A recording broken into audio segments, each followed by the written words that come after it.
Bonjour à tous et à toutes. Nous sommes ravis de vous retrouver pour ce nouveau webinaire national de la FORAP autour du partage d'expériences issus de notre challenge annuel sur l'analyse des événements indésirables associés aux soins, avec une thématique cette année dans le cadre de la Semaine nationale de la sécurité des patients qui nous tient particulièrement à cœur, engager les professionnels et les usagers. Je tiens particulièrement à remercier Caroline Bizet de la DGOS et Claude Rambaud de France Asso Santé de participer à nos côtés à ce webinaire et de soutenir cette action pour lequel Caroline Bizet en dira quelques mots tout à l'heure sur le lien avec la feuille de route nationale Améliorer la sécurité des patients et des résidents. Alors, la FORAP, bien entendu, comme un grand certain nombre d'entre vous le savent, la FORAP, elle rassemble l'ensemble des structures régionales d'appui à la qualité des soins et la sécurité des patients qui sont mobilisées autour du retour d'expérience et de l'apprentissage des événements indésirables associés aux soins. Les structures régionales d'appui à la qualité des soins et la sécurité des patients, elles sont présentes sur quasiment l'intégralité du territoire français, métropolitain et d'outre-mer, et ont des missions d'appui à la gestion des événements indésirables associés aux soins, de développement de programmes de gestion des risques, de vous apporter, vous, professionnels et structures, quel que soit votre lieu d'exercice, notre expertise, une expertise technique, scientifique et médico-soignante en vue d'améliorer la qualité des soins et la sécurité des patients.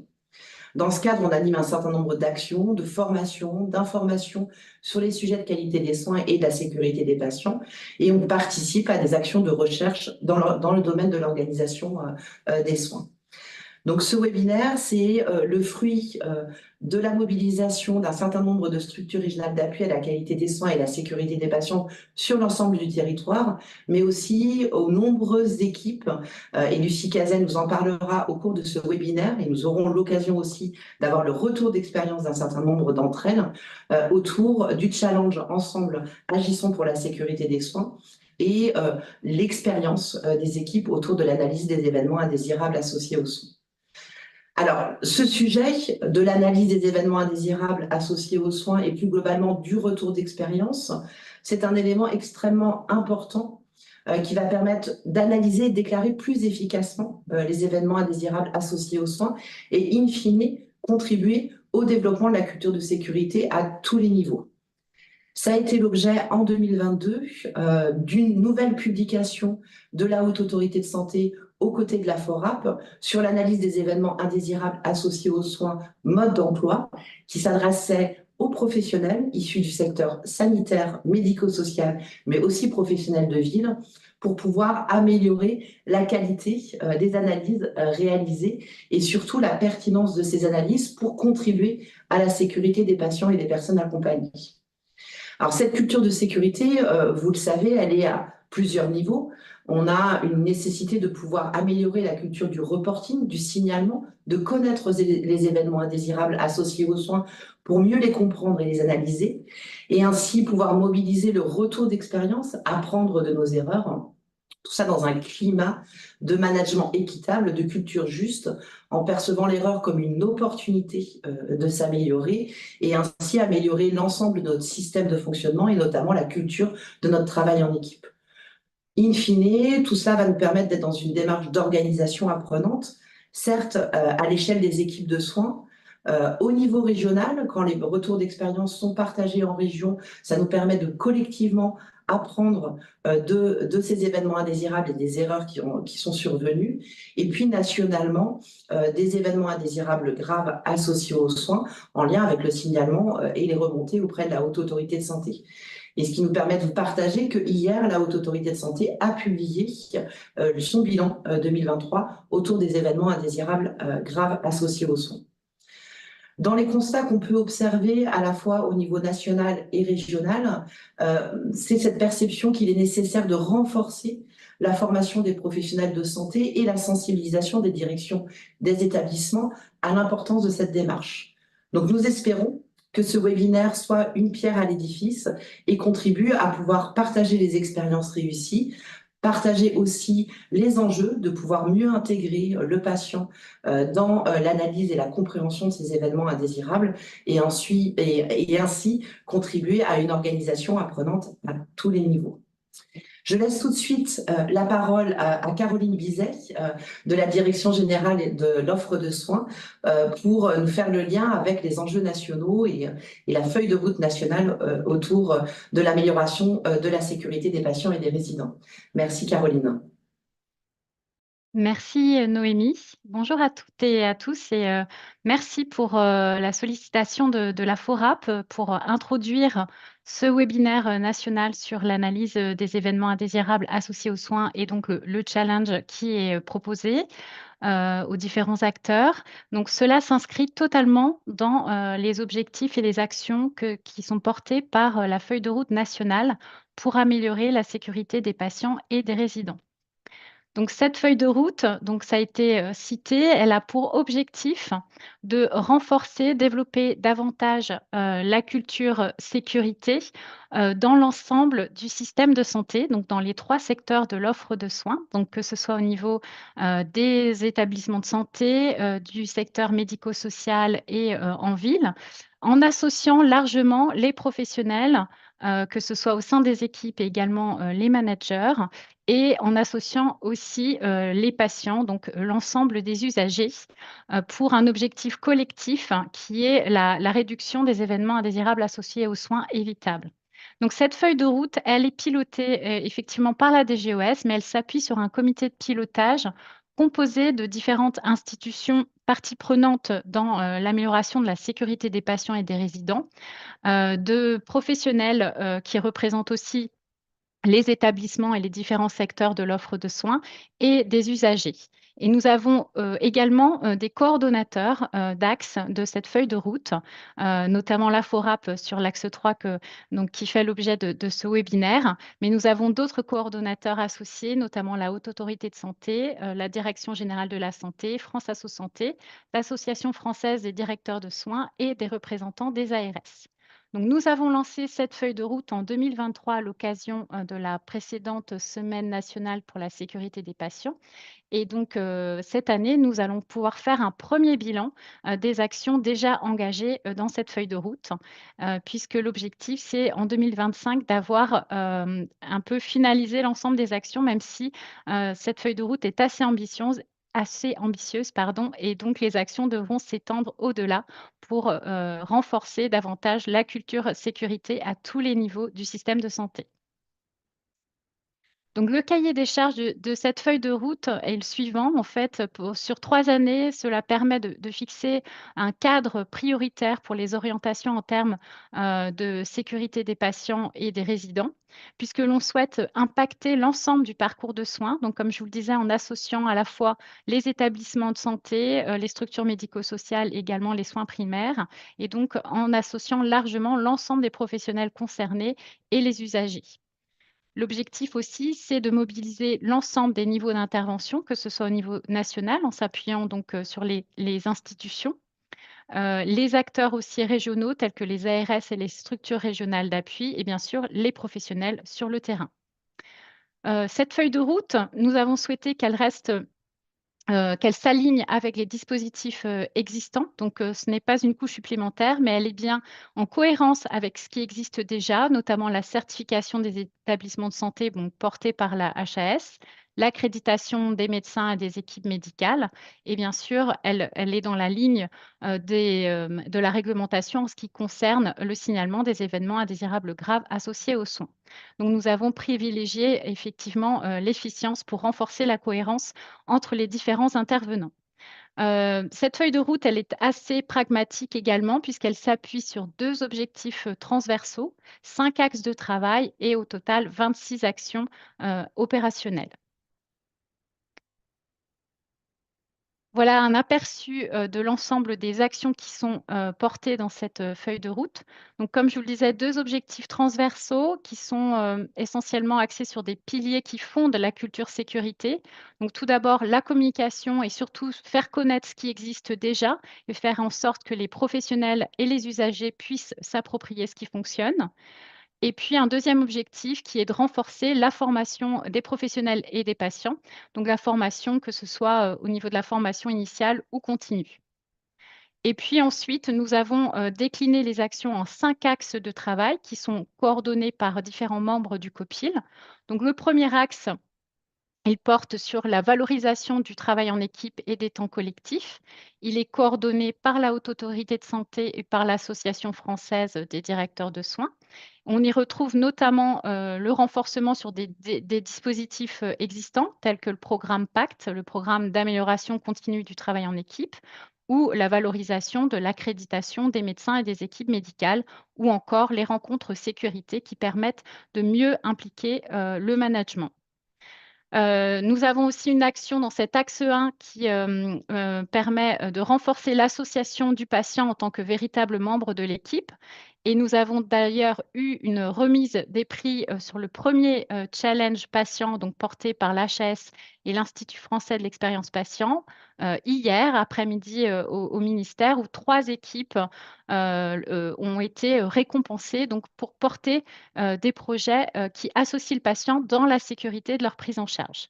Donc, je vous invite à aller consulter la page Internet du ministère qui est dédiée donc à cet événement.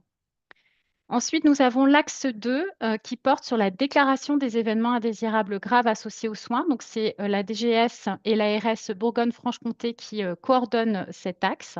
Donc, on a notamment des actions qui vont porter sur l'évolution du portail national de signalement des EIGS et notamment des actions qui vont permettre d'encourager la démarche de déclaration, que ce soit pour les professionnels et pour les usagers également.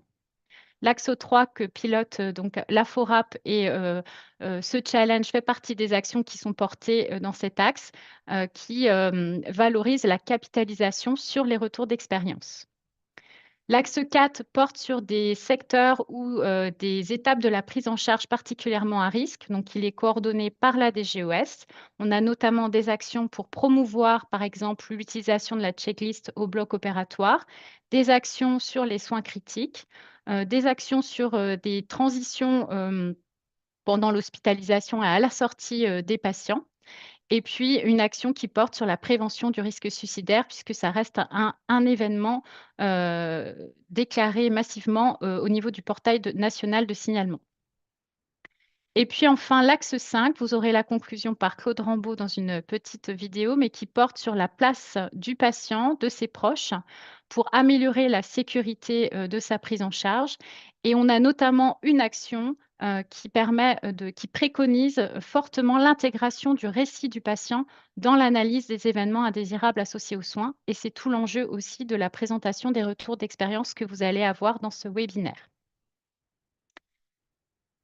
Pour poursuivre, voilà, donc on va prochainement publier, diffuser un bilan à mi-parcours de cette feuille de route à l'occasion donc de cette semaine nationale de la sécurité des patients, donc demain, avec un premier point d'étape sur les actions déjà engagées, déjà portées par l'ensemble des coordonnateurs sur les objectifs et les axes de travail.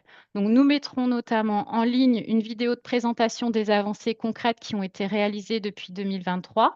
Et nous allons diffuser aussi 6 fiches de synthèse où vous pouvez retrouver le résumé des actions menées et puis accéder aux différentes ressources et publications déjà parues. Voilà, donc vous aurez le lien aussi vers la page internet du ministère dédiée à la feuille de route. Merci à tous et je vous souhaite un excellent webinaire et merci aux équipes qui ont participé à ce challenge national sur l'analyse des événements indésirables associés aux soins.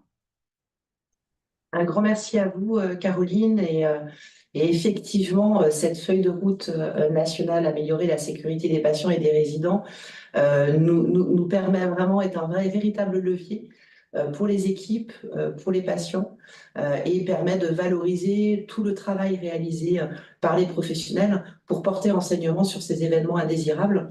Et ce webinaire, comme vous le précisiez très justement, il contribue et fait le lien avec plusieurs de ces axes de la feuille de route, puisque nous avons souhaité cette année faire un zoom avec une expérimentation qui a eu lieu en Auvergne-Rhône-Alpes par nos collègues du CEPRAL sur l'expérimentation du recueil du récit du patient au cours d'une analyse des événements indésirables associés aux soins, que va nous partager Perrine Van Straten, la directrice du CEPRAL. Ensuite, et ça permet de remercier fortement la mobilisation du groupe de travail sur les événements indésirables associés aux soins de la FORAP, Lucie Cazet, qui est l'une des animatrices de ce groupe, nous partagera la dynamique de participation au challenge national. Il a été fort, important et riche d'enseignements. Ensuite, c'est aux équipes que nous pourrons porter leur expérience, puisque Véronique Pouzet et Léna Marteau de Calva et de Calirel Santé animeront une table ronde autour de 3 équipes qu'elles présenteront et qui nous partageront leur expérience de leur participation au challenge et plus globalement de leur expérience sur l'analyse des événements indésirables associés aux soins. Nous laisserons un temps d'échange avec les participants. Donc, pour l'ensemble des spectateurs qui sont connectés à notre chaîne YouTube et qui sont près de 200, nous atteignons un petit peu plus de 190 connectés à cet instant. Nous savons que nous avons des connexions individuelles, mais aussi des connexions collectives en établissement. Donc, merci de votre participation et surtout, n'hésitez pas à contribuer au travers de vos commentaires sur la chaîne YouTube. Juste un élément très technique, il est nécessaire d'être identifié pour pouvoir poster un commentaire. Si toutefois vous souhaitiez partager une expérience ou éventuellement avoir des questions et que vous ne pouvez pas les partager sur la chaîne YouTube, n'hésitez pas à envoyer un petit mail à votre structure régionale d'appui. Nous pourrons faire le lien soit en temps réel, soit après ce webinaire. Et parce que cet élément nous semblait extrêmement important, Claude Rambaud nous apportera son regard en tant que vice-présidente de France Asso Santé sur l'importance de l'intégration, de la prise en compte de l'expérience patient. Et bien entendu, nous conclurons sur les perspectives de ce challenge pour l'année prochaine. Donc, sans plus attendre, je vais de suite laisser la parole à Perrine Van Straten qui va nous partager son retour, enfin le retour de l'Auvergne-Rhône-Alpes sur l'expérimentation du recueil du récit du patient suite à un événement indésirable associé aux soins en Auvergne-Rhône-Alpes. Je te laisse la parole, Perrine, et un grand merci de ta contribution. Merci Noémie. Donc bonjour à toutes et à tous. Et je suis vraiment ravie d'avoir l'opportunité de vous présenter les résultats de cette expérimentation que nous avons menée au CEPRAL, donc sur le recueil de la parole du patient lors d'un événement indésirable associé aux soins. Cette expérimentation, nous l'avions appelée « Prendre en compte la voix du patient dans l'analyse d'un événement indésirable associé aux soins ». La réflexion sur ce sujet a débuté au sein de notre équipe en fait en 2018, grâce au concours d'établissements volontaires de la région. À l'époque, nous avions testé avec eux la faisabilité du recueil du récit du patient en utilisant la grille alarme que nous avions adaptée. Alors, ces premiers travaux ont constitué une base pour le groupe de travail que nous avons composé en 2022. Notre objectif alors était de valider des outils permettant d'associer le patient à l'analyse des événements indésirables associés aux soins. 23 établissements de notre région ont répondu favorablement à l'appel en candidature et 6 d'entre eux ont participé à l'ensemble de l'expérimentation qui a duré 10 mois au total sur 2022 et 2023. Alors, quelques petites précisions sémantiques avant de poursuivre. Dans le cadre de cette expérimentation, nous avons décidé de désigner le recueil du récit par le terme d'interview, et donc le professionnel qui rencontre le patient est désigné comme l'intervieweur. Et de la même manière, je vais utiliser le terme de patient tout au long de ma présentation, mais ce terme va désigner l'usager, quel que soit son secteur de prise en charge, sanitaire ou médico-social. Alors, nous souhaitions donc, comme je vous l'ai dit, valider une méthodologie pour intégrer le récit du patient dans l'analyse d'un événement indésirable associé aux soins, afin d'enrichir le déroulé des faits d'une part, et également de favoriser l'engagement du patient dans la démarche qualité de l'établissement. Pour ce faire, les établissements qui ont participé à l'expérimentation ont disposé d'outils qui ont évolué tout au long de ces 10 mois d'expérimentation grâce aux évaluations qu'on leur a demandées et à leurs suggestions en tant qu'établissement expérimentateur. Culturellement, l'usager est très rarement impliqué en France dans l'analyse de l'événement indésirable associé aux soins qui l'a concerné. Et ce constat est partagé par la Haute Autorité de Santé. Alors, dans le document dont vous a parlé Noémie tout à l'heure, l'analyse des événements indésirables associés aux soins, mode d'emploi, publié par la FORAP et la Haute Autorité de Santé en 2022, il est décrit la méthode d'analyse des événements indésirables associés aux soins et il y est également souligné que le récit du patient est quasiment systématiquement occulté. Et ce guide est vraiment une des pierres angulaires de notre expérimentation. Nous nous sommes appuyés sur la définition de l'événement indésirable associé aux soins qui est faite et que vous voyez à l'écran, et également sur l'importance d'une analyse pluriprofessionnelle qui inclut les soignants impliqués dans l'événement indésirable, mais qui inclut également le patient. Alors, comme je vous le disais, les patients sont très rarement consultés lorsqu'un événement indésirable survient. Et on peut aisément imaginer de multiples raisons qui expliquent ce constat. Néanmoins, un des 7 points d'actualisation de la méthode d'analyse systémique Alarme qui a eu lieu en 2016 consistait justement à inclure le point de vue des patients. Celui-ci est décrit comme essentiel à l'alimentation de la chronologie des faits, mais aussi à la définition d'actions d'amélioration. Le patient n'est pas uniquement la victime de l'événement indésirable, il est aussi et surtout un acteur de son parcours et il est en réalité le seul à en avoir vécu toutes les étapes. Alors, pour illustrer ce dernier point, voilà un petit exemple.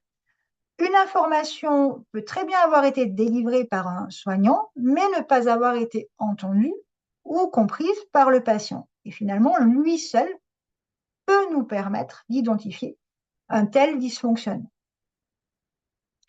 Alors, nous constatons régulièrement, et la HAS le confirme, notamment dans le bilan annuel des événements graves associés aux soins, que l'annonce du dommage associé aux soins n'est pas systématiquement réalisée, à peu près une fois sur 2. Pourtant, ce dispositif, vous le savez, est inscrit dans le Code de la santé publique depuis 2002, et stipule que toute personne qui est victime ou qui s'estime victime d'un dommage doit en être informée.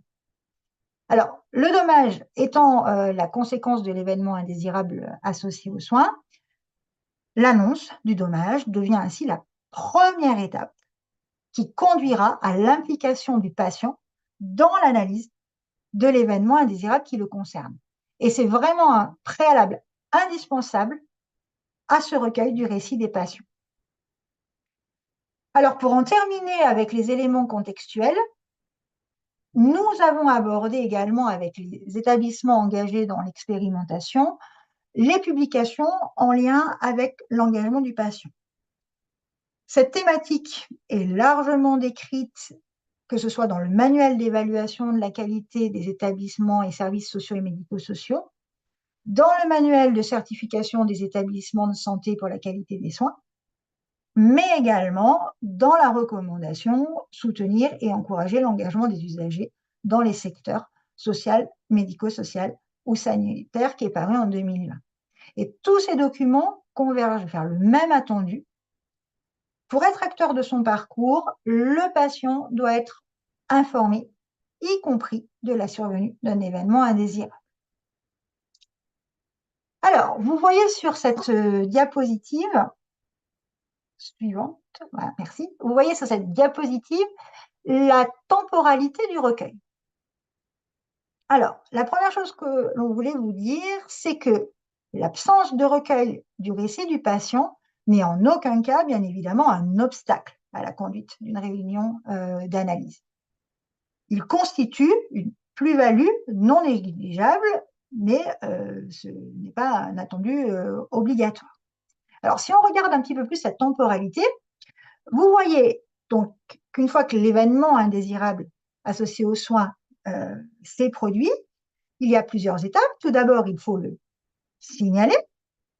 Puis, comme je vous l'ai dit, il y a l'annonce du dommage associé aux soins qui doit avoir lieu dans les 15 jours suivant sa survenue ou sa découverte. Et puis, les préconisations, en général, c'est que la réunion d'analyse systémique ait lieu entre 1 mois et 3 mois après la survenue de l'événement indésirable associé aux soins. Donc, on voit se dessiner la période autour de laquelle peut être organisé le recueil du récit du patient après l'annonce, avant la réunion d'analyse, donc en gros, au cours du premier mois.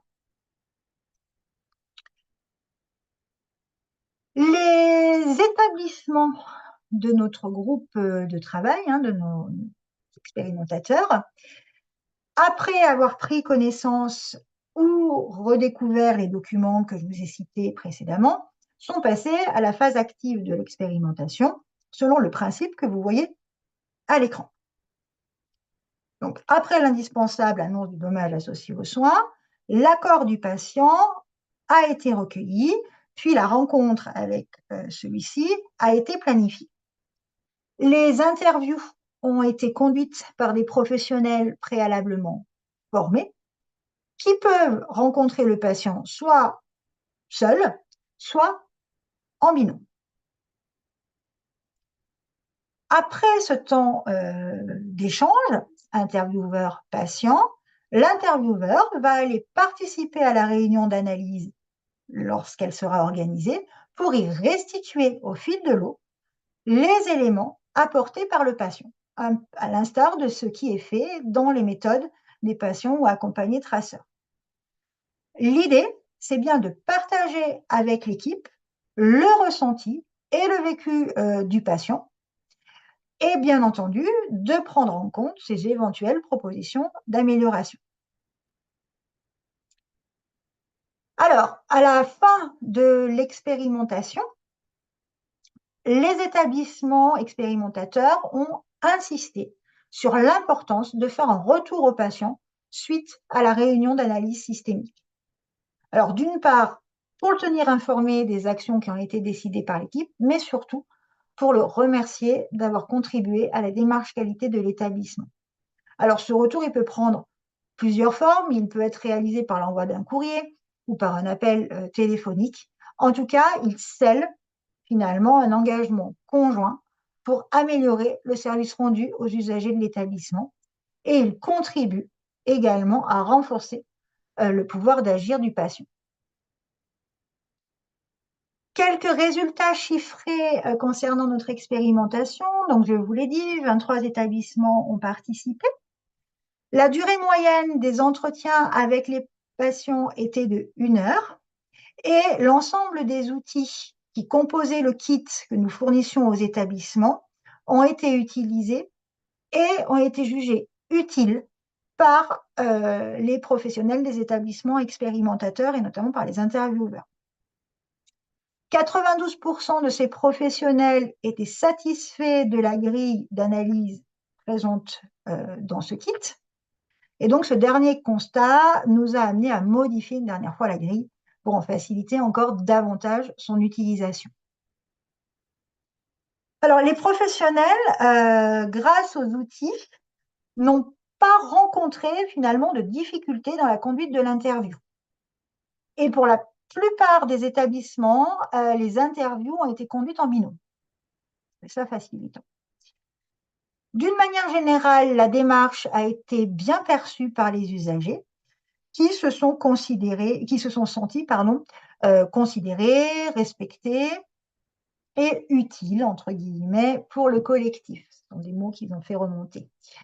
D'ailleurs, il y a eu très peu de refus qui ont été opposés par les patients sollicités. Et dans certains cas, l'entourage, la personne de confiance ou la famille a été associée, voire rencontrée à la place du patient. Il est également important de noter que dans la plupart des cas, l'information du patient sur le recueil de son récit, donc avant qu'on aille l'interviewer, cette information a été réalisée par un soignant du service. Et ça a vraiment contribué à renforcer le lien soignant-soigné. Nous avons interrogé les établissements aussi sur les plus-values de cette expérimentation. Et tous ont témoigné déjà de l'apport de ce récit du patient dans le déroulé des faits, mais également dans l'identification des facteurs contributifs et dans la proposition d'actions d'amélioration. On a également interrogé et sondé les participants aux réunions d'analyse et ils ont tous indiqué que les dires du patient complétaient leur point de vue lorsque ceci leur était restitué pendant la réunion. Alors, au cours de cette expérimentation, il y a eu des établissements qui n'ont des fois pas pu réaliser l'interview avant la réunion d'analyse, mais qui ont quand même voulu la réaliser après. Et dans ces cas-là, ils ont tous témoigné que le bénéfice, bien évidemment, était moindre. Donc, si on veut résumer de manière globale, finalement, cette expérimentation a montré que recueillir le récit du patient contribuait à améliorer la qualité de l'analyse, mais également la relation avec le patient. Alors, quelques points de vigilance exprimés par les établissements ont retenu notre attention. Bien évidemment, il est nécessaire que la gouvernance et les équipes aient une volonté partagée d'avoir le patient comme partenaire. Nous avons aussi beaucoup insisté sur la nécessité d'instaurer ou de renforcer la culture du signalement des événements indésirables associés aux soins et également insister sur l'implication nécessaire des professionnels de terrain dans la dynamique d'analyse systémique. Alors, pour cela, il faut sensibiliser les professionnels d'une part et dans le cadre spécifique du recueil du récit du patient, former les intervieweurs à minima à la méthode ALA. Nous préconisons aussi, si on veut mettre en place le recueil, d'informer l'équipe concernée par l'événement indésirable associé aux soins qu'il va y avoir un recueil du récit auprès du patient. Et puis, enfin, préparer l'interview du patient est essentiel. Alors, cela passe par plusieurs phases. Tout d'abord, d'organiser un recueil dans un délai assez proche de l'annonce du dommage pour réduire le risque que le patient soit déjà sorti et faciliter la participation. Mais préparer l'interview, c'est aussi acculturer et former les intervieweurs pour une meilleure utilisation des outils disponibles dans le kit. Il leur est primordial également de s'approprier et d'adapter certains de ces documents, notamment la fiche d'information du patient et la grille d'interview. Alors, en résumé, l'instauration de cette démarche nécessite des changements culturels et organisationnels. D'abord, développer une culture qualité-sécurité qui associe les professionnels de terrain. Vous le savez, hein, les professionnels sont considérés comme les secondes victimes lorsqu'il y a des événements indésirables associés aux soins. J'ai déjà insisté précédemment sur la nécessaire formation des professionnels à l'annonce du dommage et à la réalisation de celui-ci. Le management doit permettre aux équipes médico-soignantes d'avoir du temps pour qu'elles puissent participer au recueil du récit et à l'analyse des événements indésirables associés aux soins. Et enfin, il est préconisé de développer les compétences en communication, telles que l'écoute empathique ou la conduite d'entretien, par exemple. Alors, au-delà de ces changements, deux préconisations nous semblent extrêmement importantes. La première, c'est la formation des professionnels et pour cela, on a rajouté un diaporama de formation dans le kit outil à destination des intervieweurs afin de les préparer au mieux à aborder un événement indésirable associé aux soins avec les patients. Et la deuxième préconisation, et non les moindres, c'est bien sûr de favoriser la participation du patient. En effet, on l'a vu tout au long de l'expérimentation, il s'est installé dans nos établissements expérimentateurs un mécanisme de sélection des patients. Ainsi, ont été exclus tous les patients qui étaient déjà sortis de l'établissement ou les usagers que l'on jugeait inaptes à participer au projet en raison de leur âge ou de leur pathologie, par exemple. Et nous avons dû rappeler que le dispositif d'annonce du dommage associé aux soins relève du Code de la santé publique et constitue un droit du patient, et qu'il n'y a pas de raison qu'on exclue des patients. Donc, il est vraiment essentiel de dépasser les préjugés que les professionnels peuvent avoir sur le niveau de compréhension du patient et sur sa capacité à participer. Certains établissements qui ont participé nous ont d'ailleurs partagé leur surprise de voir des patients extrêmement participatifs, alors qu'a priori, les professionnels n'attendaient rien de l'échange. Alors, comme je l'ai précisé également tout à l'heure, il est possible de faire appel à un aidant, à un tiers de confiance, de s'appuyer sur les représentants des usagers pour faciliter les échanges. À l'issue de cette expérimentation, nous avons donc publié 2 documents, le rapport d'expérimentation, ainsi que le guide méthodologique et ses annexes, qui sont l'ensemble des outils à disposition des établissements pour mettre en place le recueil du récit patient. Le guide méthodologique, tu peux passer, s'il te plaît, merci. Le guide méthodologique décrit toutes les étapes de la réalisation du récit du patient et présente pour chacune tous les outils qui sont utilisables, à savoir la fiche d'information du patient et du professionnel, le diaporama de formation des intervieweurs, le recueil de l'accord du patient, la grille pour réaliser l'interview, des éléments pour aider à restituer le récit lors de la réunion d'analyse et enfin le retour d'information au patient. Alors, pour ce qui concerne justement, non, la diapo d'avant s'il te plaît. Pour ce qui concerne l'information du patient, nous avons proposé d'utiliser la fiche rédigée par la Haute Autorité de Santé. Et chaque établissement est bien entendu libre d'adapter ce document ou d'en créer un qui lui est propre. Parmi les outils créés, testés et validés par nos établissements expérimentateurs et présents dans le kit, vous retrouverez donc un formulaire de recueil de l'accord du patient, une charte de l'intervieweur et également une checklist qui vous permettra de suivre l'ensemble des étapes du processus. J'en ai fait mention tout à l'heure, le guide contient également le support de formation des intervieweurs et bien sûr la grille qui sert de base à l'interview et qui est adaptée de la méthode Alarm Extended, ainsi qu'un document qui explique l'utilisation de cette grille. Alors, vous pouvez accéder à l'ensemble de ces documents en vous adressant à votre structure régionale d'appui, puisque nous avons décidé dans le cadre de la FORAP de partager ces documents. Et puis, nous souhaitons au CEPRAL terminer cette présentation par quelques verbatims sur la diapo d'après. Donc, en voilà quelques-uns. Nous ne pensions pas que cela était possible et pourtant, cela permet d'apporter un éclairage au récit exprimé par les professionnels. Cela nous a aidé à améliorer les analyses en équipe.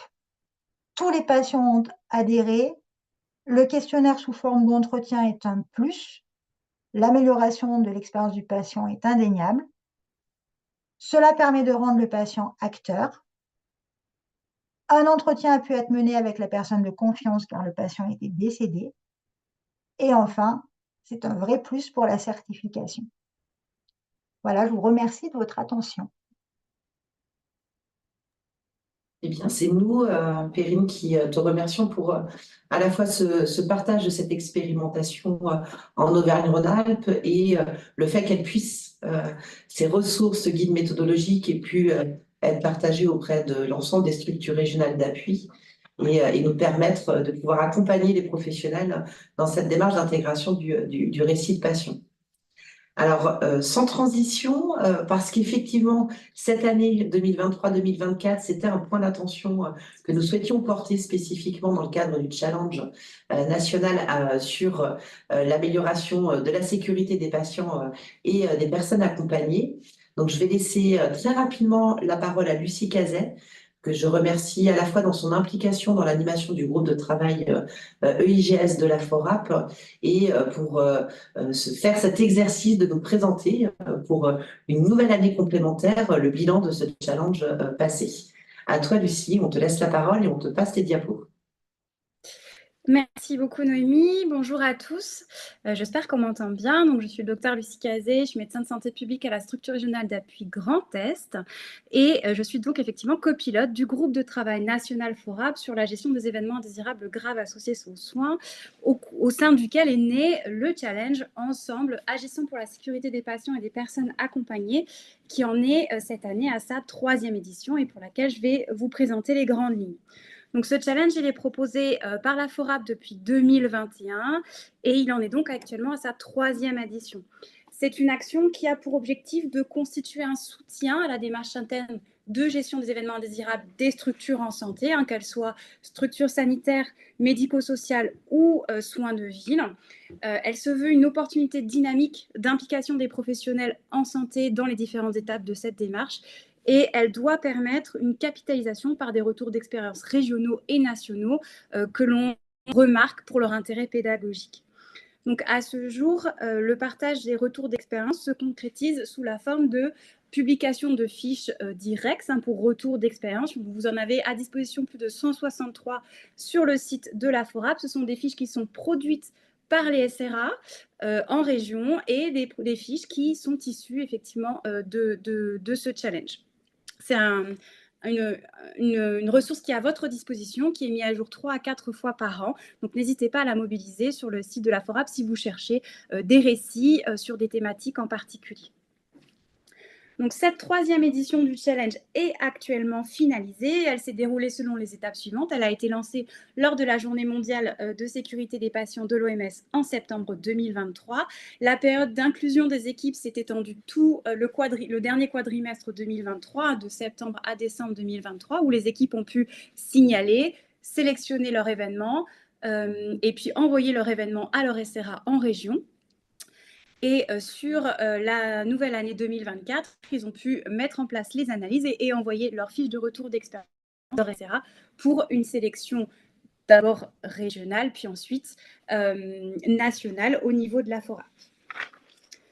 Donc, pour cette 3e édition, une petite nouveauté, nous avions différencié les palmarès entre le secteur sanitaire, médico-social et soins de ville. Nous n'avons pas enregistré de participation des soins de ville cette année, mais néanmoins, on a un très beau palmarès pour les 2 secteurs sanitaires et médico-social. Donc, félicitations à eux. Pour le secteur médico-social, les lauréats qui sont arrivés en tête sont la Massandi Village du pôle régional du handicap de la Sarthe, que l'on entendra tout à l'heure, me semble-t-il. En 2e place, le FAM Les 4 Saisons du centre hospitalier Buec-Durance en région PACA. Et pour la 3e place, l'EHPAD résidence Saint-Nazaire du centre hospitalier de Soissons en région Hauts-de-France. Bravo encore à ces équipes. Et pour le secteur sanitaire, en première place, nous avons la clinique Mégival aussi qui sera avec nous tout à l'heure pour la région Normandie, le CHU de Guadeloupe en 2e place et l'HAD Val-de-Loire en région Centre-Val-de-Loire pour la 3e place. Encore félicitations à eux, mais surtout félicitations à l'ensemble des équipes qui se sont engagées dans cette challenge. Que va-t-on retenir de cette 3e édition? Donc, cette année, nous avons plus de 128 équipes qui se sont inscrites pour cette 3e édition, avec 72 événements indésirables qui ont été transmis aux structures régionales d'appui en région et 61 analyses qui ont été reçues, une majorité dans le secteur sanitaire qui est bien sûr un peu plus avancé que le secteur médico-social sur le sujet, mais quand même un tiers d'analyse du secteur médico-social et avec un taux de participation qui augmente d'année en année. Sur les sujets que l'on a retenus de cette 3e édition, donc plus différentes thématiques. En secteur sanitaire, on a pas mal parlé de prise en charge médicamenteuse, d'erreurs au bloc opératoire. Je crois que c'est la première édition où l'on voit apparaître ces événements bloc opératoire. Donc, on est très content de cette progression. Des erreurs sur l'identité des patients, donc des événements d'identito-vigilance et des dysfonctionnements de communication d'équipe. Et en secteur médico-social, les événements se sont portés sur les chutes, les retards de prise en charge, la prise en charge médicamenteuse bien entendu, et aussi les événements de fausses routes.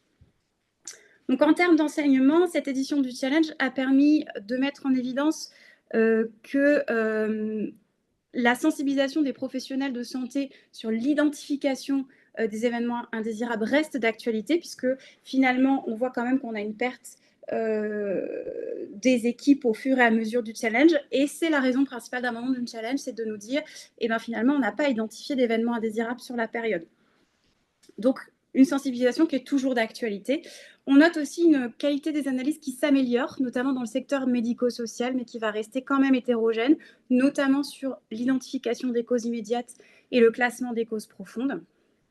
L'identification des barrières de sécurité, qui est une nouveauté depuis 2019 dans la méthode alarme, est de mieux en mieux comprise des équipes. Il s'agit d'identifier ce qui est déjà en place au sein des équipes en termes de sécurité et d'identifier si ça a fonctionné, pas fonctionné et comment on peut l'améliorer. Les plans d'action aussi se diversifient. Les plans d'action sont principalement orientés sur les actions de prévention, mais de plus en plus, les équipes développent aussi des actions de récupération et d'atténuation. Et les analyses sont bien menées de manière pluriprofessionnelle et cela demande un temps assez conséquent d'organisation, ce qui est parfois aussi une raison d'abandon du challenge, puisque ce n'est pas forcément compatible dans les délais que demande une action telle que celle du challenge. Et au final, sur l'ensemble des éditions du challenge, on constate qu'il y a quand même un véritable intérêt des professionnels que ce challenge constitue pour eux un levier en interne pour aborder la gestion des événements indésirables, que parfois on peut avoir une réticence dans le partage de retours d'expérience pour diverses raisons. Et qu'en région, on note que l'une des raisons principales d'inscription au challenge, c'est un besoin d'accompagnement des équipes sur l'analyse systémique, notamment sur l'anonymisation et la pertinence du lien entre les actions et l'analyse. Et on note aussi d'édition en édition que beaucoup d'équipes nous envoient des presque accidents. C'est une opportunité d'analyse qui est assez intéressante, puisque le presque accident va avoir les mêmes causes profondes que l'accident en lui-même, mais sans la culpabilité associée aux dommages liés aux patients. Et enfin, cette édition-là, en particulier cette 3e édition, nous a montré l'intérêt de l'implication du patient pour enrichir la chronologie des faits. Je ne vais pas revenir dessus puisque Perrine nous l'a bien démontré au travers de l'expérimentation du CEPRAL et des propositions d'action associées. Voilà, Noémie, pour ce bilan du challenge entre les premières éditions et celle qui vient de se terminer. Je te rends la parole. Merci Lucie pour ce bilan à la fois synthétique et aussi extrêmement riche d'enseignements à tous les niveaux, à la fois du chemin parcouru depuis la première édition et de la montée en charge, de l'intérêt de participation au challenge, et puis des thématiques et de la façon dont les professionnels se saisissent de ces thématiques et des analyses. Et puis on voit aussi tout l'intérêt de l'accompagnement des structures régionales d'appui pour faire monter en compétences et accompagner, stimuler, valoriser ces équipes qui analysent leurs événements indésirables. Donc ce webinaire, c'est aussi l'occasion non pas de valoriser l'ensemble des équipes, même si là encore une fois, je leur dis grand bravo et nous espérons vous retrouver encore plus nombreux à participer à ce challenge l'année prochaine. Mais ce temps qui va suivre, animé par Véronique Pouzet et Léna Marteau, va nous permettre de pouvoir avoir le retour d'expérience de 3 équipes qui ont participé à ce challenge. Le pôle régional du handicap, la MAS Handi Village, la clinique Mégival et la polyclinique de Lormeaux. Donc, je vous passe tout de suite la parole pour... excusez-nous, on a un petit souci de connexion. Mais je vous passe tout de suite la parole pour pouvoir interagir et présenter les équipes engagées dans cette table ronde. Oui, ravie de présenter les équipes, les 3 équipes qui vont participer à cette table ronde avec nous. Dans un premier temps, je suis ravie de présenter le lauréat national sur le médico-social de notre région, le MAS Handi Village, qui est un MAS qui se présente Alors, on a un petit souci avec les diapos. Qui est de la Sarthe, à Saint-Saturnin, qui a pour mission de créer, gérer et promouvoir des concepts d'autonomie pour des personnes en situation de handicap moteur gravement touchées et qui présentent un handicap stabilisé ou évolutif. Il y a un accueil permanent, temporaire ou de jour. Et aujourd'hui, avec nous sont présents Corinne Ledoux, pharmacien et aussi coordonnateur de la gestion des risques associés aux soins, et Florent Feufeu, infirmier. Je leur laisse la parole pour nous présenter rapidement l'événement qu'ils ont analysé dans le cadre du challenge. Bonjour tout le monde.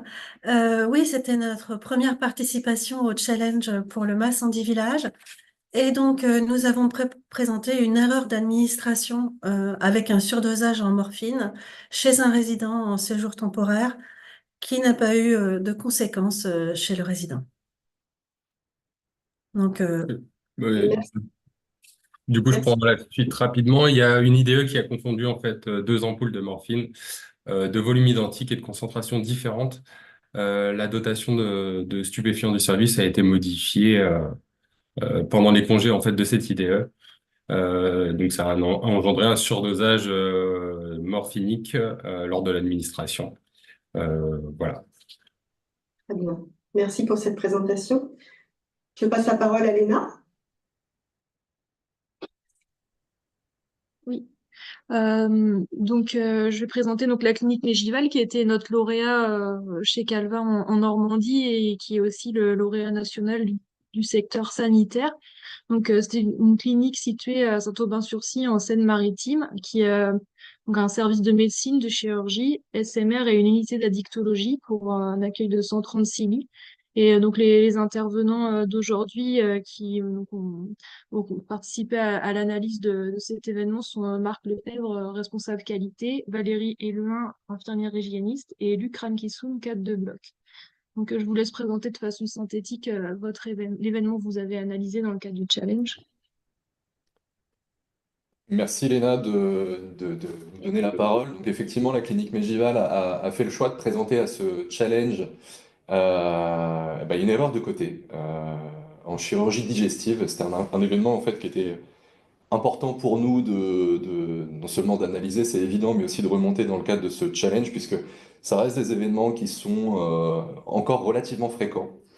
Donc sans entrer dans les détails, c'était un jeune patient de 23 ans qui était pris pour une intervention de chirurgie digestive et viscérale, somme toute chez nous assez classique, donc pour une hernie inguinale. Et malgré la réalisation de la checklist de sécurité, et un opérateur et son équipe qui décident du go chirurgical, on se rend compte, malheureusement, quelques instants après l'incision, que l'équipe finalement est un petit peu interloquée de la zone d'incision. Donc tout ça est verbalisé et tout le monde se rend compte finalement à ce moment-là de l'erreur. Une erreur qui aura donc bien évidemment des conséquences pour le patient, mais qui on va dire, se limiteront à une cicatrice non prévue, puisque seule la peau et ce qu'on appelle la sous-peau du coup seront incisés. Néanmoins, événement important que nous, on a souhaité déclarer un événement indésirable grave, qui sera finalement requalifié par l'ARS, mais avec des conséquences quand même psychologiques, non seulement pour le patient et pour l'équipe, assez importantes. Voilà, sans entrer dans le détail.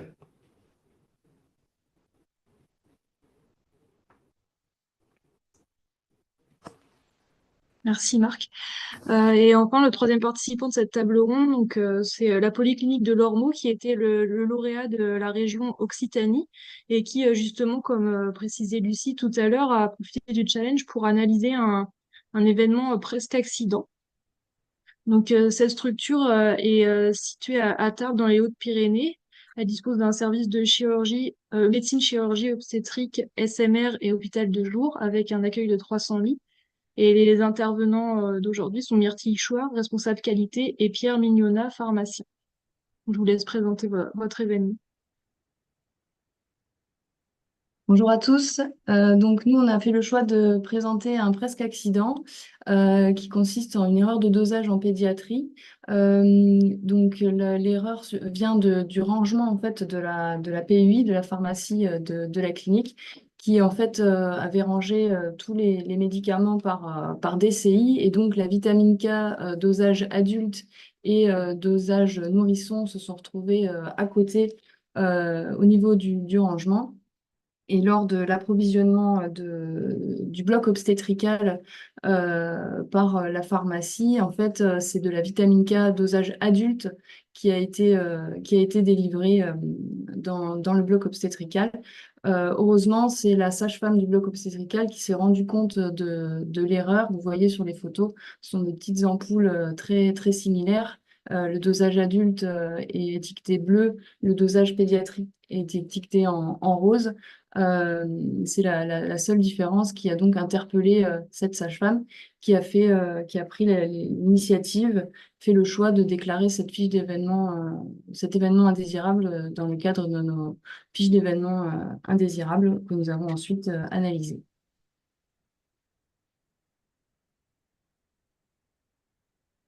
Alors, nous vous remercions beaucoup pour cette présentation. Nous avons choisi quelques questions à vous poser à nos trois équipes présentes pour partager ce retour d'expérience. La première question est: pourquoi avez-vous décidé de participer au Challenge FORAP? On vous propose d'y répondre en quelques mots pour chacune des équipes, en commençant par le Massandi Village. Merci. Oui, pourquoi on a participé? Pour motiver les équipes à la déclaration des événements indésirables en premier, et puis mettre en avant les retours d'expérience et aussi les actions mises en place suite au REX. On doit aussi vous dire qu'on était dans la préparation de la visite des experts auditeurs et de l'évaluation de l'établissement. Et donc, ça a permis de sensibiliser aussi les équipes, et le fait qu'on ait le résultat et qu'on soit lauréat du challenge, ça a été quand même un bonus lors de l'évaluation qui a eu lieu en juin. Donc, ça a été positif. Et il y a aussi, Merci. Oui. pardon. Il y a aussi la volonté, le but de continuer d'améliorer en fait nos pratiques professionnelles en ayant à l'esprit de garder au centre de notre travail nos résidents et patients. Très bien. Merci à vous. Et pour vous, à la Polyclinique de Lormont, pourquoi avez-vous décidé de participer à ce Challenge FORAP? Donc un petit peu pour les mêmes raisons, pour valoriser la déclaration d'événements indésirables, pour sensibiliser les professionnels au fait qu'il est important de les signaler pour s'améliorer, que ça peut servir dans le futur dans un même service, mais dans d'autres services. On a deux pharmacies à la Polyclinique de Lormeaux, donc c'est aussi quelque chose qui peut servir à l'autre pharmacie. Donc voilà. Le but, c'était de montrer qu'on peut apprendre de nos erreurs, qu'il n'y a pas de honte à faire des erreurs, mais qu'il faut en tirer des leçons et voilà, favoriser la culture du signalement. Merci à vous. Et la clinique Medjival? Alors, on se retrouve beaucoup dans ce qu'on vient d'entendre au sein de la clinique Medjival, forcément. Et nous, en fait, assez simplement, on a choisi de participer au Challenge FORAP pour renforcer, en fait, pour alimenter notre démarche d'amélioration continue de la qualité de la sécurité des soins. On est intimement convaincu que ce type d'initiative, c'est aussi en fait une opportunité finalement de mutualiser les expériences, d'apprendre des autres établissements, et puis finalement de continuer d'assurer la promotion de cette culture apprenante pardon, de l'erreur. On pense que c'est aussi un moyen en fait de valoriser nos efforts et continuer de s'inscrire en fait dans cette dynamique à la fois au niveau local et puis aussi national. Voilà, tout simplement. On vous remercie beaucoup et on passe à la seconde question. Donc, comment vous êtes-vous organisé pour faire vivre ce projet? Donc, je laisse la parole à la Polyclinique de Lormeaux. Alors nous, simplement, on a communiqué sur notre intranet, accessible à tous les salariés, tous les professionnels, les médecins, et également par voie d'affichage, relayé par les cadres de service. Voilà.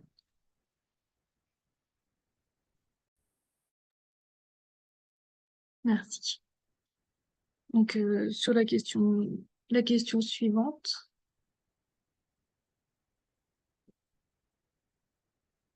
En quoi l'analyse de cet événement a-t-elle permis de trouver des solutions pour la sécurité des soins et des accompagnements pour la clinique Mégival, si vous voulez commencer? Bonjour à tous. L'analyse de cet événement a permis d'identifier pour nous plusieurs points sensibles dans nos process. Le premier serait le manque de communication entre les équipes. Pour cela, nous avons cherché à améliorer, en l'occurrence, la communication, mais aussi la coopération entre les différents professionnels. Pour cela, nous nous sommes appuyés sur le référentiel de l'HAS de novembre 2015, qui, en l'occurrence, fait part de la coopération entre les anesthésistes réanimateurs et les chirurgiens. Bien entendu, le but est de mieux travailler en équipe. Ce guide, ce référentiel nous a permis du coup d'avoir un document factuel et surtout validé par toutes les sociétés savantes, afin de communiquer auprès de nos professionnels, médicaux mais aussi paramédicaux, de pouvoir inculquer la culture justement de la communication et de la coopération autour du patient pour améliorer la sécurité. Nous avons aussi remis en œuvre un staff de programmation opératoire, ça veut dire S-1, la semaine qui précède la programmation des blocs opératoires, de façon à pouvoir identifier, mieux préparer toutes les préparations d'actes opératoires ou de prise en charge d'anesthésie au sein du bloc opératoire. Le deuxième point sensible concerne justement la checklist au bloc opératoire. C'est en l'occurrence une somme d'actions que nous avons dû mettre en œuvre pour améliorer son observance au sein des différentes salles d'op. On se trouve là clairement sur l'axe 4 de la feuille de route que nous a présentée Madame Bizet tout à l'heure. On est du coup sur une sensibilisation des équipes autour de la checklist, au sein même des salles opératoires, mais aussi en termes de réunions collectives ou de bilan individuel, de faire un suivi des indicateurs, puisque nous avons l'opportunité dans notre bloc opératoire qui est informatisé d'extraire des données pour pouvoir justement suivre le pourcentage de checklists qui sont validés et de go ou no-go qui sont réalisés dans les salles d'op. Nous intégrons également autour de la checklist un programme de formation, notamment pour les nouveaux arrivants, pour justement les initier à cette démarche de façon à améliorer l'observance. Et enfin, ça c'est du travail du quotidien, c'est du respect du time-out dans les salles d'op, en favorisant du coup les échanges entre les professionnels pour se donner un espace de réflexion avant de déterminer le goût. Pour le troisième point sensible qui a été identifié suite à l'analyse de cet événement, ça a été dans la préparation des procédures opératoires, où là, clairement, nous avons modifié un peu nos pratiques en, du coup, déterminant en amont les DMI spécifiques pour chaque patient, les préparations opératoires qui sont individualisées pour chaque procédure, mais également, dans le cadre de cet événement, nous avons aussi mis en place maintenant une sorte de verrou supplémentaire qui consiste, à l'aide du drapage opératoire, d'isoler finalement le côté à opérer.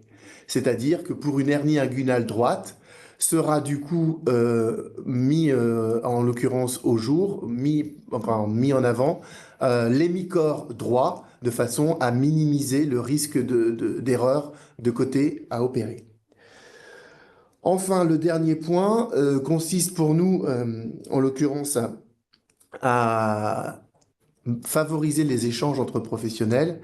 Et dans le cadre d'un management d'équipe, nous avons aussi institué des petites réunions hebdomadaires qu'on appelle les SUM, les stand-up meetings, qui sont régulières, hebdomadaires, de 15 minutes, mais qui permettent du coup de réunir tous les acteurs du bloc opératoire pour justement discuter des événements indésirables associés aux soins, mais surtout de trouver ensemble des solutions. Voilà pour la clinique Mégival. Merci Luc. Je passe la parole à Andy Village. Oui, Andy Village. Oui, donc nous, on a analysé donc une erreur médicamenteuse avec un surdosage en morphine et l'infirmière donc s'était trompée d'ampoule. Donc, dans les actions qu'on a mises en place, bien sûr, il y a la sensibilisation des IDE à la règle des 5 B. Et donc, ça s'est fait par la cadre, hein, et en réunion de service. Pendant la REX, on s'est aussi déplacé physiquement pour voir les lieux et on s'est rendu compte aussi que le coffre des stupéfiants était placé en hauteur et qu'en fait, c'était pas pratique du tout pour aller récupérer les stupéfiants. On ne voyait pas vraiment le contenu du coffre et à ce moment-là, on a trouvé une solution toute bête, une action toute bête de déplacer le coffre et de le mettre à une hauteur raisonnable pour qu'on puisse mieux voir l'intérieur. Donc là, vraiment une solution pratique. Après, comme pendant la réaction, il y avait aussi bien sûr la présence du pharmacien, on a réfléchi aussi à améliorer la distinction entre les 2 ampoules de morphine qui se ressemblent. Donc maintenant, on les distingue avec des gommettes, hein, les 10 mg et les 1 mg ont le même volume, mais on les distingue maintenant avec une petite gommette de couleur. On a modifié aussi une procédure qui existait déjà avec les médicaments qui se ressemblent, look-like, sound-like. On a rajouté des photos des ampoules de morphine et donc on les a mis dans les médicaments à risque de confusion. Et aussi, comme a participé le fait que la dotation de stupéfiants avait été changée dans le service et que la transmission de cette nouveauté n'avait pas été faite à l'infirmière, on a aussi trouvé comme solution d'afficher la nouvelle version de la dotation de stupéfiants sur le coffre lui-même pour alerter tout le monde, donc pour améliorer la communication. Donc, toutes ces actions ont pu être mises en place assez rapidement et donc elles étaient à la fois très concrètes aussi. Donc, le plan d'action a été rapidement mis en place. Merci beaucoup. Pourrions-nous avoir l'analyse de cet événement et la perspective de plan d'action concernant la polyclinique de Lormont? Alors, pour la polyclinique de Lormont, donc l'objectif, c'était de distinguer plus facilement les formes pédiatriques des formes adultes, donc notamment sur la vitamine K avec 2 dosages différents. Donc, on avait ce système d'ordre alphabétique standard par DCI.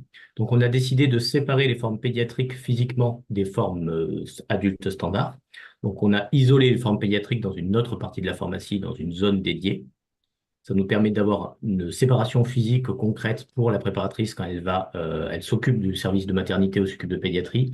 Elle ira dans la zone de pédiatrie, donc ça devrait limiter le risque d'erreur. On a changé les bacs en mettant des bacs d'une couleur distincte par rapport aux bacs standards. Les bacs standards sont bleus, les bacs de pédiatrie sont jaunes, ce qui nous permet d'avoir un repère visuel et que la préparatrice qui fait sa dispensation et qui fait sa dotation, elle puisse avoir un repère visuel et se distinguer les 2 dosages, d'abord par une séparation physique et une particularité sur la pédiatrie.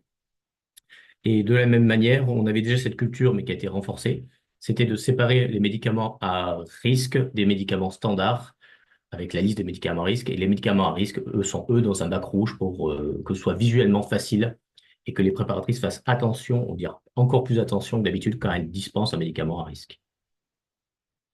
Merci. Nous passons à la question suivante. Alors, avez-vous pu associer le patient ou la personne accompagnée? Et si oui, comment?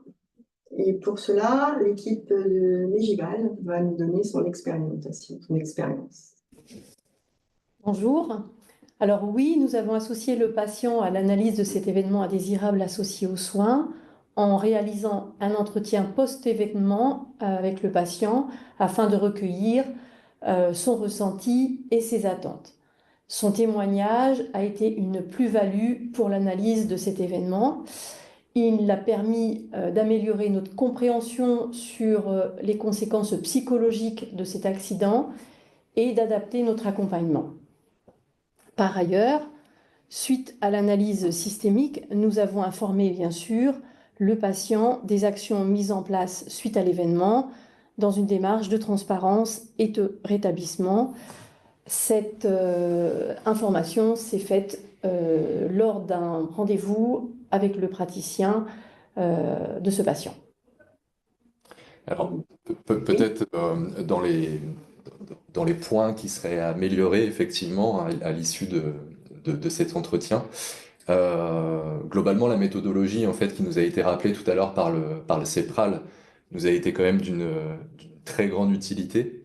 Mais force est de constater que c'est pas un exercice facile et qu'on a quand même rencontré quelques difficultés à rester strictement en fait sur la méthodologie de gestion de risque sans aborder en fait les aspects médicaux et notamment les impacts psychologiques en fait que peuvent avoir des événements de cette nature qui sont pas anodins. Euh, Moi, par exemple, en tant que responsable qualité, mais c'est aussi vrai pour les infirmières et pour les infirmières référentes, euh, c'est quand même une démarche qui peut s'avérer complexe en raison d'un manque, peut-être pas d'un manque d'outils puisqu'il en existe, mais en tout cas, et encore une fois, merci pour la présentation du CEPRAL puisqu'on voit qu'on va dans le bon sens, mais un manque peut-être de formation spécifique pour aborder en fait ces questions-là de manière structurée, mais j'ai envie de dire surtout de manière bienveillante en fait, voilà, avec le patient. Merci. Nous passons à la question suivante. Comment avez-vous communiqué sur le plan d'action et les enseignements tirés de cette analyse au sein de votre structure? On va commencer avec Landy Village. Oui, donc chez nous, on a communiqué en réunion de service pour, à l'occasion du bilan des fiches d'événements indésirables. On a aussi présenté le plan d'action suite à cette REX. Toutes les règles sont disponibles aussi à la lecture sur notre système, sur notre logiciel de déclaration, hein, donc et c'est visible pour tout le monde. Et nous, on est un lieu de vie pour nos résidents ici. Ils ont la création mensuelle en fait d'un journal sur la vie à Landy Village du coup, et on a incorporé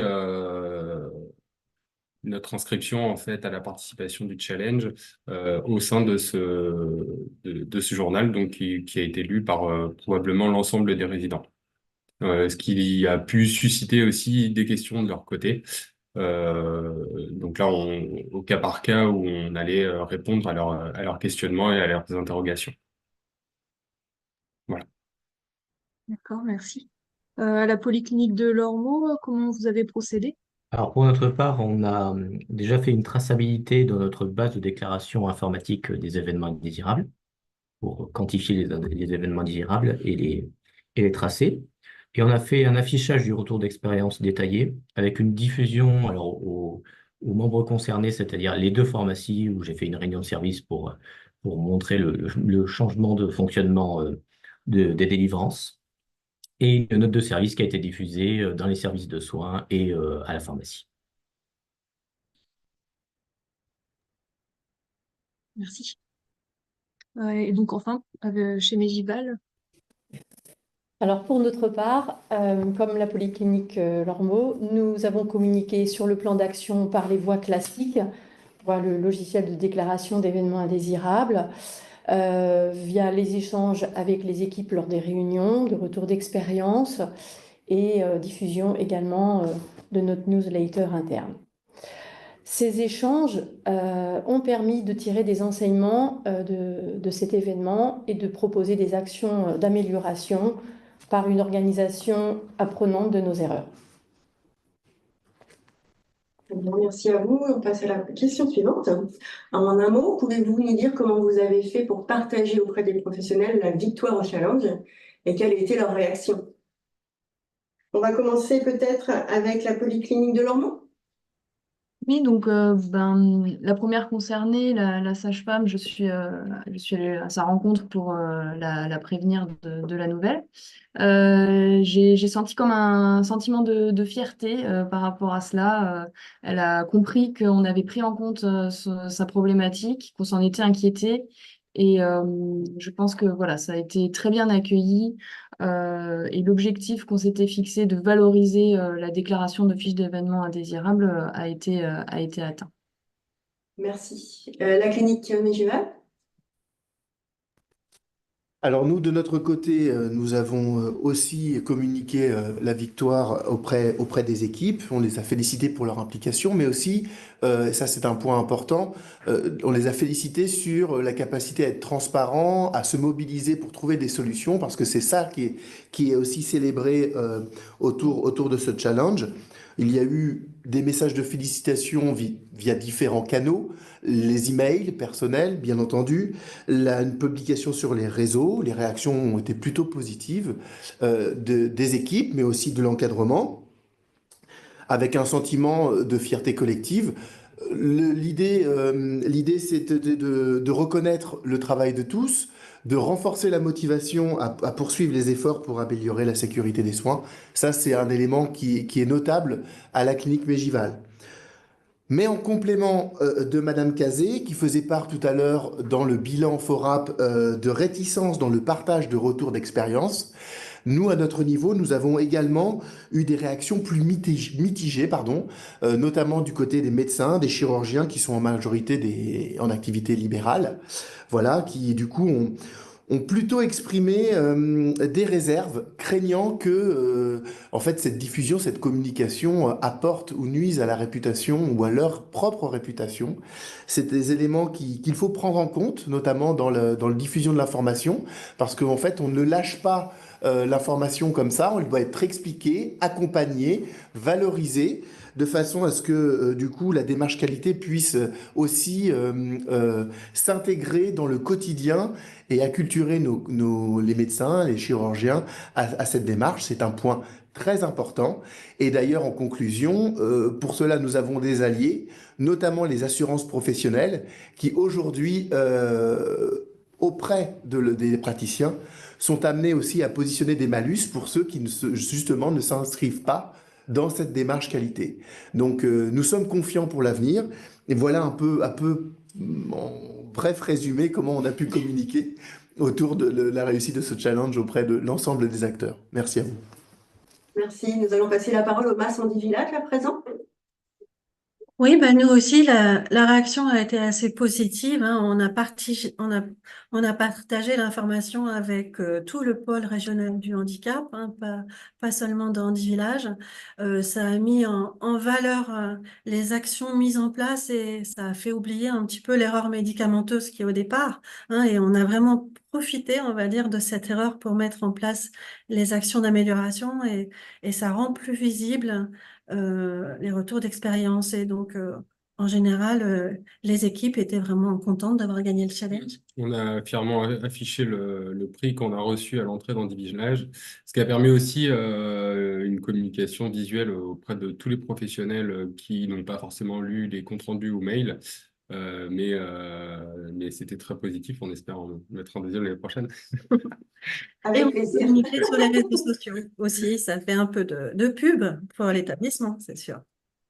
Très bien, merci à vous. Nous passons à notre dernière question pour cette table ronde.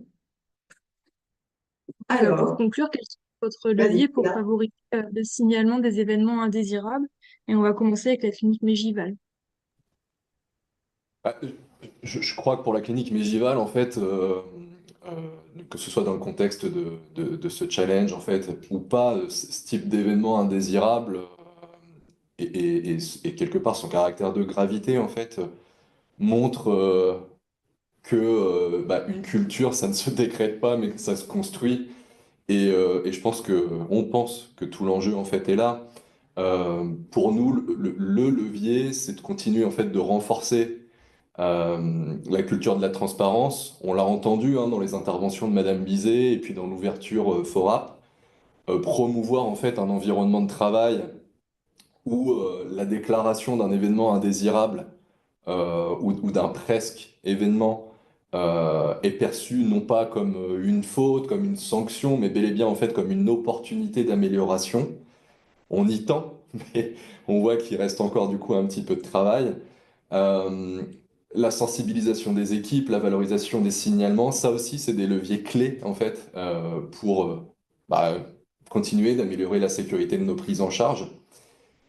Pour la clinique Mégival, typiquement, hein, depuis notre visite de certification, qui date de janvier 2023, déjà ça file, ça passe par une formation systématique en fait des salariés, non seulement aux facteurs humains et organisationnels et à l'analyse systémique, ça passe aussi par la généralisation des comités de retour d'expérience ou autres méthodologies clés en main à l'échelle des services ou en interservices. L'idée, en fait, c'est de faire de ces outils, finalement, des outils de management, tout simplement, de management de la qualité de la sécurité participatif. Juste pour rebondir, du coup, sur ce que disait Luc, effectivement, aujourd'hui, un des freins importants, ça reste la cohabitation culturelle, en fait, entre un monde libéral et on va dire un monde salarié, puisque très simplement, et à titre d'exemple, ce que je viens d'expliquer, c'est surtout vrai pour nos salariés, hein, la formation un peu systématique, beaucoup plus difficile de toucher des praticiens libéraux. Et on voit que les contextes, on voit que les enjeux en fait entre ces deux mondes sont pas toujours alignés. Il y a clairement, bien évidemment, une même cible autour de la sécurité du patient, fort heureusement. Mais il y a encore du travail, effectivement, sur une culture d'établissement commune et fédératrice autour de ces sujets. Voilà. Merci. Andy Village, votre levier? Je pense qu'un levier, ça serait aussi, comme disait mon collègue, améliorer la culture non punitive et donc on doit toujours réexpliquer la charte de non punitive en cas de signalement d'événements indésirables et d'erreurs. Donc il faut toujours rassurer les salariés et puis et mettre en avant cette culture non punitive. Il faut aussi que quand on a des déclarations d'événements indésirables, les réponses des responsables d'action soient assez rapides et concrètes.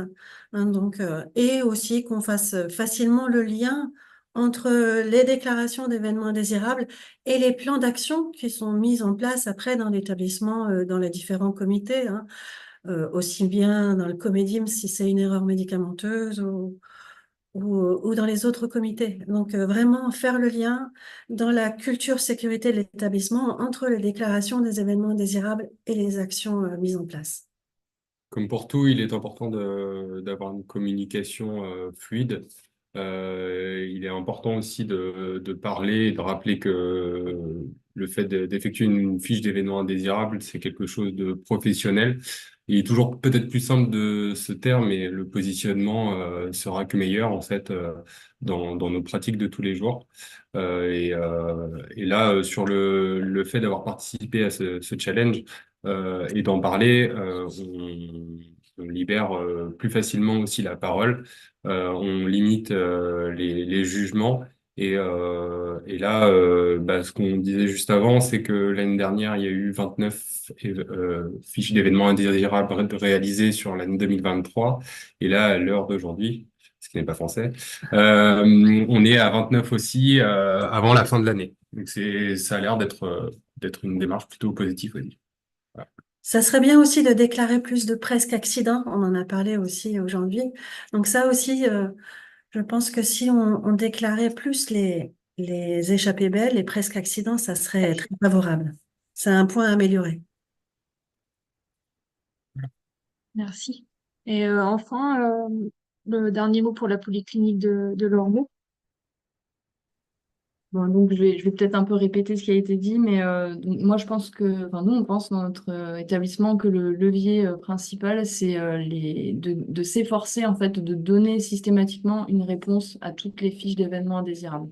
Parce que l'absence de réponse en fait décourage les équipes à signaler des événements qui devraient l'être. Donc j'accentuerai le levier là-dessus.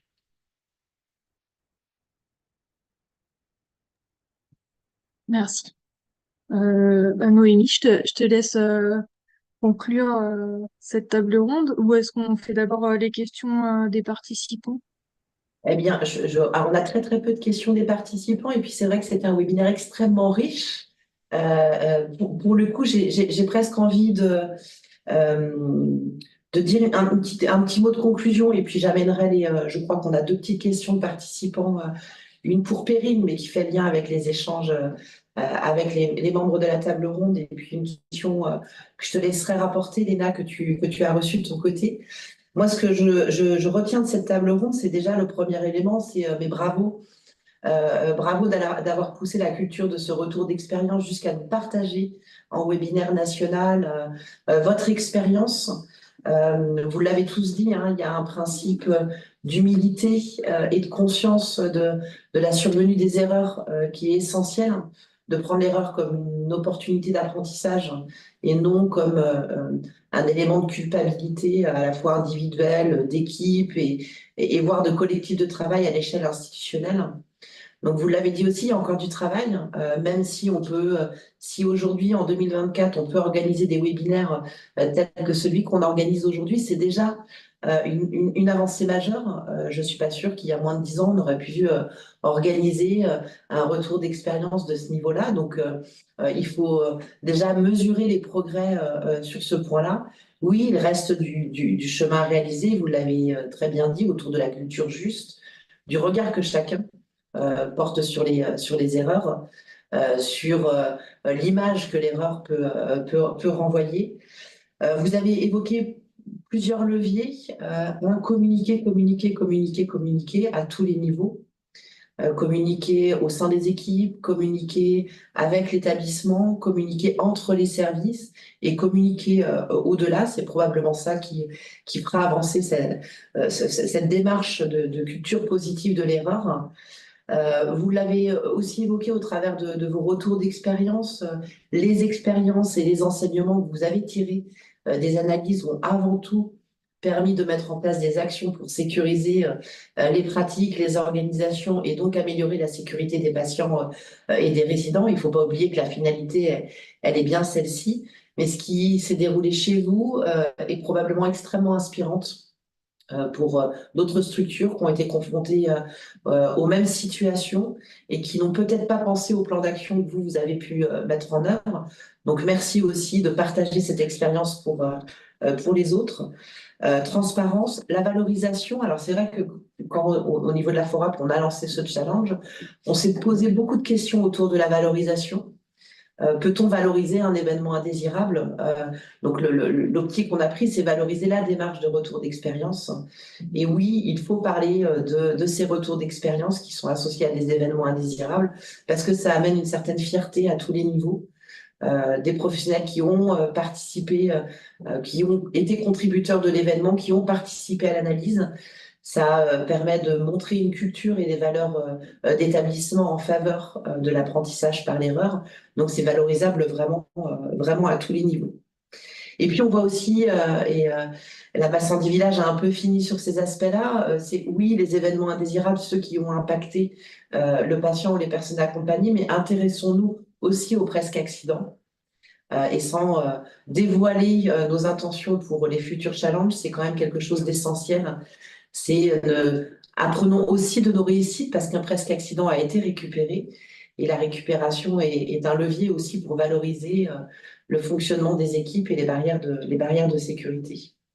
Donc un gros bravo à toutes les équipes engagées dans le challenge, un grand bravo à vous, structure qui avez accepté de participer à cette table ronde et nous espérons vraiment vous revoir l'année prochaine et peut-être aussi lors de ce webinaire. Et je vais laisser tout de suite la parole à Léna, peut-être pour rapporter j'ai vu deux questions qui étaient remontées, mais peut-être qu'il y en a une troisième ou quatrième. Moi, j'en ai une, c'est pour Perrine, au sujet du recueil du récit du patient. Si tu peux nous préciser quel type de IAS ont été analysés avec le recueil du récit du patient, donner quelques exemples, mais surtout nous dire si c'était plutôt des EIAS ou des EIGS. Alors, nous, dans le cadre de l'expérimentation, pour faire plus simple pour les établissements, puisque c'était déjà une marche à gravir d'aller chercher le récit du patient, on leur avait dit de cibler les événements indésirables associés aux soins. Pas les graves qui entraînaient des difficultés supplémentaires avec les patients décédés, etc. Même si, et vous l'avez vu dans ma présentation, il y en a qui ont appliqué ce récit du patient à un EIGS. Donc, on avait ciblé les événements indésirables associés aux soins. Donc après, on en a eu différents. On a eu des erreurs médicamenteuses, on a eu des erreurs d'identité, et puis vous avez eu dans les retours d'expérience, là aussi, des exemples d'événements où il y a eu le recueil du récit du patient. Et ce qu'on préconise, et ça va avec ce qu'a dit Noémie, ce qu'ont dit les intervenants de la table ronde, c'est bien évidemment applicable également pour les presque accidents, pour les événements porteurs de risques, et c'est bien sûr une piste à explorer. Et pour certaines équipes, ça peut des fois être plus facile, puisque finalement, le patient n'a pas subi de dommages. Voilà. Et puis, je voulais juste permettre de rebondir sur ce qu'a dit un des participants de la table ronde. Dans l'expérimentation aussi, ils ont dit que c'était compliqué d'aller interviewer un patient qui avait des difficultés et qui avait besoin en effet de formation sur tous ces soft skills, des formations sur la communication, sur l'écoute active, de façon à ce que l'intervieweur soit en effet plus à même et plus à l'aise face au patient pour recueillir son récit. Peut-être, merci beaucoup Perrine. On prend peut-être juste une petite question, Léna, pour respecter le temps qu'on avait dédié au webinaire, parce qu'on arrive à la fin et il va être important d'écouter aussi les propos de Claude Rambaud sur l'intégration du récit du patient. Je te laisse nous poser la petite question qui est apparue. J'avais que celle-ci. D'accord. Alors, c'est une remarque. Alors, je suis un peu loin du fil de YouTube. Il y avait une remarque assez juste qui était faite par un des spectateurs en indiquant qu'il y a un enjeu aussi à accompagner le secteur médico-social à monter en compétence sur l'analyse des événements indésirables. C'est vrai que dans ce qu'a présenté Lucie, dans les échanges, on a quand même une part assez importante dans le challenge de professionnels issus du secteur médico-social. Alors là, on a la masse qui en est témoin. Et c'est vrai qu'il y a un enjeu à les accompagner, à monter aussi en termes de compétences méthodologiques et puis à s'approprier cette culture de l'apprentissage par l'erreur. Eh bien, merci infiniment à l'ensemble des participants et je vous propose de pouvoir écouter une conclusion qu'on a captée en vidéo qui est relativement courte, qui fait moins de 2 minutes, sur l'importance du regard des usagers, portée par Claude Rambaud, qui est président de l'association Le Lien, vice-présidente de France Asso Santé et qui co-coordonne l'axe 5 de la feuille de route nationale améliorer la sécurité des patients et des résidents, qui porte notamment sur favoriser l'intégration de l'expérience patient dans les démarches d'analyse des événements indésirables associés aux soins. Donc, je vous laisse. Mesdames, Messieurs, bonjour. C'est en représentant des usagers que je prends la parole sur ce webinaire concernant le récit du patient, et c'est surtout avec 20 ans d'expérience d'écoute de patients et de recueil de leurs récits au sein de l'association Le Lien à laquelle je suis rattachée que je peux aujourd'hui témoigner de tout le bénéfice de cette démarche. Sur essentiellement 3 points. Premièrement, accueillir le récit. Le point de vue du patient sur le processus d'une prise en charge qu'il peut considérer comme non satisfaisante permet souvent d'améliorer la prise en charge même, parce que cela va s'étaler sur quelques mois, quelques semaines, quelques mois, et parfois plus longtemps que cela. Donc ça permet de mieux comprendre. Nous avons eu beaucoup de cas sur lesquels le point de vue du patient était indispensable pour comprendre ce qui s'était passé. Deuxièmement, évidemment, et c'est la raison pour laquelle nous sommes aujourd'hui ici ensemble, améliorer le processus qualité et les pratiques professionnelles, voire évidemment le système de santé, puisque ça peut se répercuter notamment à travers le rôle de la Haute Autorité de Santé et des retours d'expérience des ARS. Et puis le troisième point, qui peut-être est moins évident pour vous, mais c'est qu'il faut savoir qu'au-delà de la prise en charge clinique, qui peut s'en trouver évidemment améliorée, on vient de le dire, accueillir le récit du patient après un événement indésirable associé aux soins contribue en soi à la réparation psychologique de la personne. Accueillir ce récit, aller vers le patient pour l'accueillir s'il le faut, lui demander de partager son vécu et qu'il se sente entendu surtout. C'est pour toute personne la preuve de la considération que les professionnels de l'institution et l'institution lui portent. Donc vous voyez, il n'y a que de bonnes raisons de s'engager dans cette démarche d'accueillir le récit du patient avec évidemment toute la bienveillance que l'on doit à chaque personne dont la prise en charge a pu être défaillante et surtout quand elle en reste encore infectée. Alors, on remercie bien entendu Claude Rambaud de nous avoir partagé son point de vue qui résume quelque part tout ce qu'on a pu partager, c'est engageons-nous tous collectivement, professionnels, usagers, à apprendre de nos erreurs et à mobiliser le retour d'expérience comme des opportunités d'améliorer à la fois les pratiques, les organisations et garder ce lien de confiance entre professionnels et usagers. Un énorme merci encore aux différents intervenants. Merci au CEPRAL de nous avoir partagé cette expérimentation qui est extrêmement inspirante à tous les niveaux et qui va inspirer, je n'en doute pas, de futurs travaux dans les différentes régions. Merci à l'ensemble des participants au challenge national Améliorer la sécurité des patients et des résidents. Sans aucun doute, nous vous retrouverons nombreux pour les prochaines éditions. Un grand merci à l'équipe de Calva et l'équipe de Calirel de s'être prêté une année complémentaire à l'organisation de ce webinaire. La FORAP est particulièrement fière de pouvoir organiser cet événement annuel, de pouvoir contribuer à la feuille de route nationale sur l'amélioration de la sécurité des patients et des résidents. Nous avons plein d'autres initiatives à vous partager. Donc, nous incitons vraiment à ce qu'elles puissent être partagées au sein des régions, qu'on puisse les rendre lisibles dans le cadre de cette feuille de route. Et ça permet aussi de vous dire que très prochainement, vous allez pouvoir aussi bénéficier d'un retour d'expérience organisé par la structure régionale d'appui en Île-de-France, qui ont bénéficié d'un retour d'expérience autour de l'intégration des représentants d'usagers dans les revues Morbimortalité. C'est une vidéo témoignage qui est déjà en ligne sur leur chaîne YouTube et qui fera l'objet d'une communication dans les prochains jours.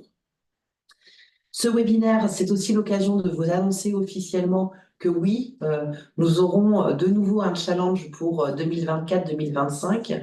Très prochainement, les structures régionales d'appui à la qualité des soins et la sécurité des patients qui la porteront en région reviendront vers vous pour vous partager et donner les éléments de calendrier.